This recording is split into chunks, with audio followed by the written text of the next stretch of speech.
Over the years, I have grown in greater love with the Godhead. My times with Him have been precious and transformative.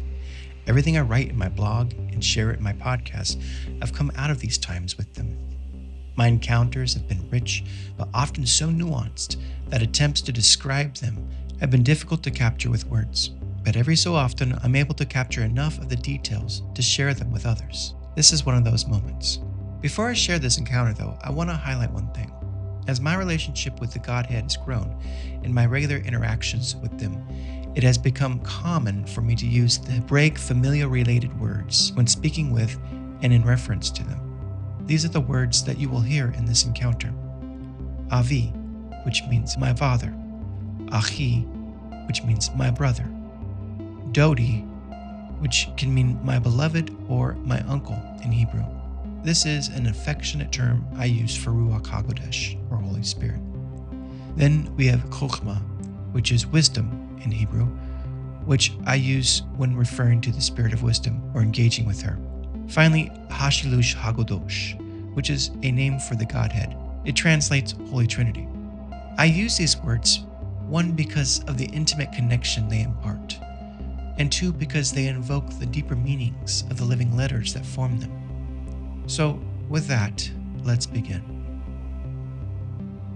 I begin my morning, as I usually do, by presenting myself to Hashilush HaGodosh, the Holy Three, enthroned high upon a dais, to honor and recognize their place over my weekly bench. But this time, Avi interrupted the ceremony to draw attention to the council table behind me. I turned to see Chokhmah rise and approach me. She smiled and greeted me with an embrace. Then, taking me by the hand, she led me up the steps of the dais to stand before the thrones. Avi then stood and moved towards us. He drew Chokhmah into his loving embrace. She responded in kind and laid her head upon his chest. Then Father looked at me with kindness and motioned towards Achi upon his throne. "Sit with me," he said. I moved at his invitation and took a seat with Achi and upon his throne. Avi returned to his throne, and Chokhmah, remaining in his embrace, joined him there. Immediately I felt the dais begin to ascend. Slowly we passed through the vaulted ceiling of the council hall, picking up speed as we rose higher and higher above my mountain, above all things. Then we passed through a veil into another realm altogether. The dais finally alighted upon a high place that looked out over an expansive realm. There was a black sky above, pinpricked with stars. The land lay in darkness, except for a forest of illuminated trees, which at first I had mistaken as clouds. Then Avi asked, "What do you see?" I said, "I see an illuminated forest of white trees, extending east into the horizon." "These are the lilies of the field," he interjected. I continued, "I also see bright stars in the dark sky above, and to the east the horizon is dimly lit with purple and pink hues, which casts a glow upon the range of mountains to the north. There is also a river I see winding through the forest, coming from the east." "Where are we?" "East of Eden," answered Avi. The river intrigued me, so I asked him leave to go down and explore it. He nodded his approval, and I turned to Achi to ask him to go with me. He agreed, and so we descended down to the forest floor. I looked up at the luminescent canopy of entwined branches and leaves. Captivated by this glowing tapestry, I wondered, why had Avi called them the lilies of the field? We finally came upon the river's edge. The water flowed south at this place, but upstream it turned eastward, disappearing around the north side of a very tall grassy knoll sitting opposite of us on the other side of the river, and whose top reached above the forest canopy. While I looked at its top, I noticed that the sky was now growing brighter. I turned to Achi and asked, "Are we going to see the sunrise?" "There's no sun here, nor moon," he replied. "The suns govern the day and night."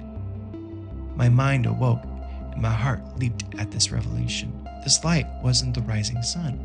I was about to see the sons of God rising in their glory. With excitement, I asked, "May we go up to see them coming?" Achi smiled and nodded. We stepped out over the water, crossing quickly upon its surface to the other side, and began climbing the knoll. Just as we reached the top, we began to see the brilliant leading edge of the sons of God breaking upon the horizon. It was such a sight to behold. As they drew closer, I could see them riding upon chariots through the sky. I could hear the wheels roaring through the air. Their rumbling could be felt in the ground beneath my feet. Were it not for Aki standing by me, I would have become overwhelmed by the palpable power of their approach. Then, the sky above me was filled with countless illuminations. The suns, the train of his glory, swept across the vaulted sky. They were accompanied by other shining beings carrying their train. They too were magnificent to behold. As they came on, the stars in the dark vault above clothed themselves in coverings of blue, so that the night was turned to day. Then the suns passed over us, and I looked back upon the high place and the dais that rested there. The suns began to encircle it, and as they did, I saw it rise and grow into a steep, snow-covered mountain. Then the white peak became enveloped with thick, dark clouds. All but the piercing glory of Avi's light was obscured from sight. At that moment, I knew Avi was taking counsel with his sons. I turned to Aki, who was also watching, and asked, "May I go up and see what this meeting's about?" He smiled and replied, "Not at this time. You must go and write down what you've seen already." I hope you've enjoyed listening to this encounter. I hope it sparks interest and stirs desire within you to know and experience the Father, the Son, and the Spirit in a way that perhaps you never thought was possible or was only available to a select few. In truth, we are all invited in the last day to go up. And the last day is this day, a new day. Thanks for taking time out of your day to listen to this podcast. I greatly appreciate it. If you're listening for the first time and you want to continue to follow the podcast, head over to Substack, search for Siglo Studios, and click the subscribe button. If you want to learn more about Siglo Studios, check out my website at siglostudios.com. I'm also on Telegram, X, Discord, and YouTube. Until next time, continue to discover the you he designed you to be.